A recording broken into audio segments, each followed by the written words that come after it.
Hey everyone, on this week's Training Tuesday, we're going to be going over the 5x5 drill. This one is a drill thought up by Bill Wilson, or at least that's who it's attributed to on here. We have one IPSC or USPSA target at 10 yards, as you can see there behind me. We have 4 strings of fire total for a grand total of 25 rounds.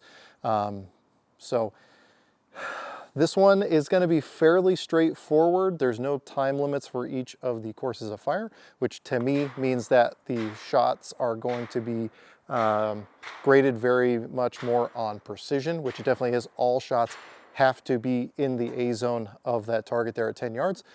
For some people, that's not asking a lot. For some people, that's a big ask, especially since there is going to be one string of fire that is strong hand only or single hand. So I'm anxious to see how I do. If you want to get a chance to win one of these decks of cards that has all of these drills written out, definitely stay tuned to the end of the video to see how you can do that. But let's go ahead and jump into this drill. All right, so here we are at 10 yards or 30 feet. We've got our IPSC target there, and we've got 4 strings of fire, all fairly straightforward. All shots looking for the A zone, except the last shot being the A zone of the head. So we're gonna start with the first string of fire. Now, there's not a time limit for these, but just for my own sake, I wanna know what my time is, but it also means I'm gonna take my time to make sure that I get all of my hits here. So starting with the first string of fire, with just a draw and fire 5 rounds into the A zone with both hands.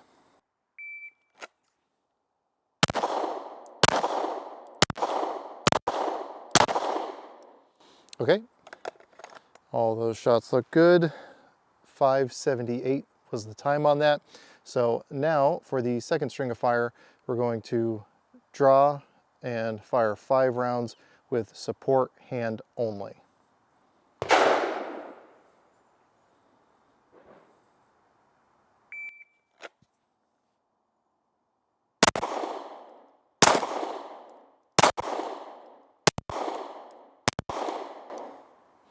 Okay, that honestly went a lot better than I was expecting. Normally my strong hand or even weak hand only stuff is not very reliable.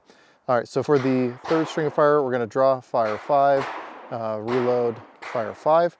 I hopefully have staged my magazines correctly to where I have 5 rounds left in this gun, and then we'll do a slide lock reload, fire 5 more rounds.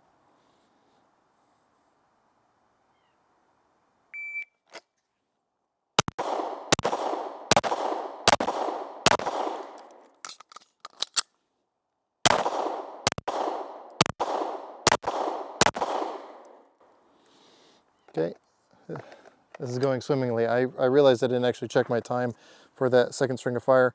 So that 10 round course of fire was 11:48. I just wanted to know what my reload was.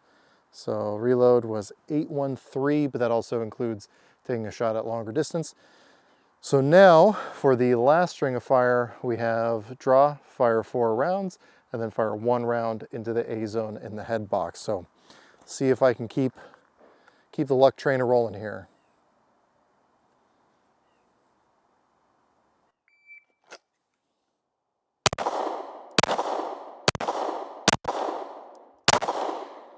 All right.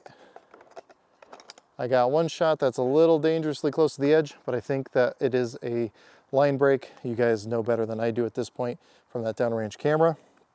But that is the 5x5 drill. So let's walk down and break down our thoughts on this drill. Now, for those of you who were curious, I didn't go over it at the beginning of the video, although I meant to. The gun that I fired for this course of fire is a SIG M18, more or less. It's more like a Canadian M18 in that it doesn't have a manual thumb safety. It's also got their Pro, whatever they call it, trigger, because I bought it as a fire control unit and then bought the kit around it. For those of you who were curious, and I've also got an X300 on there coming out of Safariland, out the side of the waistband holster. But we kept all our shots in the A zone. Honestly, I'm a little bit surprised. I don't do a ton of shooting anymore, honestly, with, at least at the range, with handguns without red dots. So making sure I can go back to irons is definitely a good thing to do.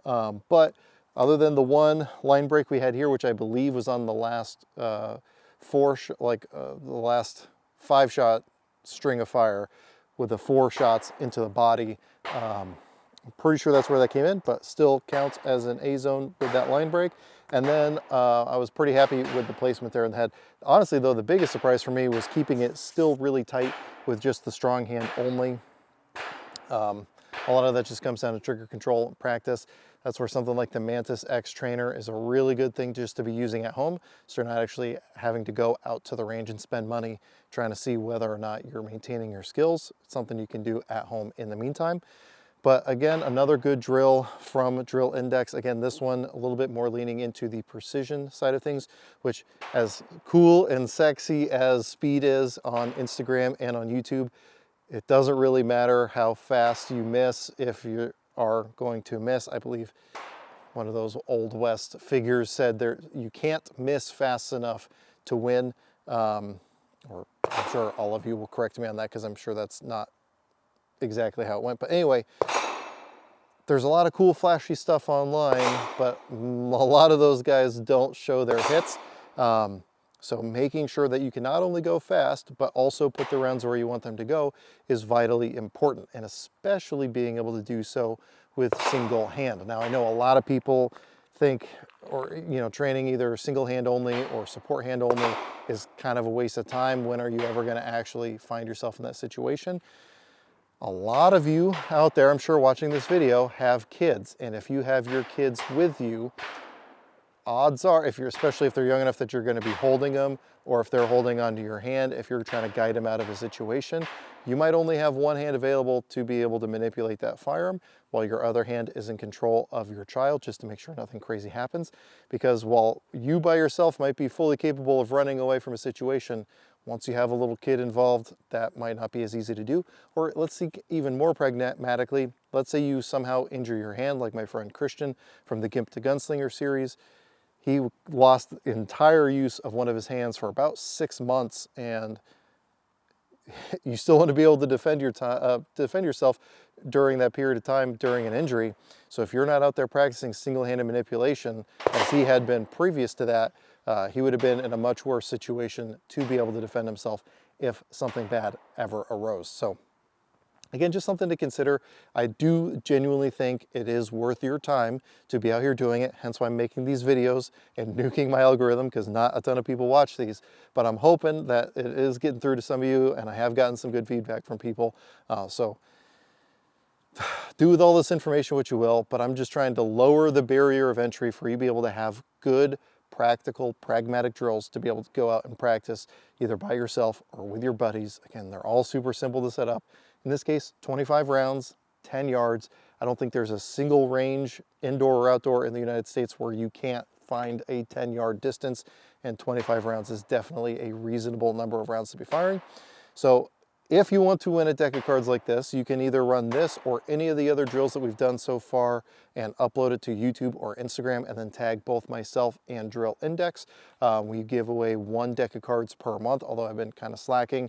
I have the winners picked out for the last couple months, but I haven't announced them, and I don't think we've gotten them actually sent out yet. So please bear with me if you are one of the 2 people over those months that actually sent in stuff for me to review, because you do have decks of cards coming. And I also want to give a shout out to one of my patrons, Tom. He actually won one of the first decks of cards way back when, and I actually paid for that one because we only had 2 submissions. So we gave away 1. I paid for the 1 to go to my patron. But he has already won, and he also uploaded a video of himself running the FBI qualification drill, just out of a show of support for the series that I'm doing. So I really, really appreciated Tom going out of his way to do that. It means a lot to me and helps keep me motivated to be doing this, even when the views aren't great on a series like this. But anyway, let me know how you think I did. Let me know how you guys do if and when you run this drill for yourselves. And as always, I hope you got something out of this video, and I really appreciate you watching.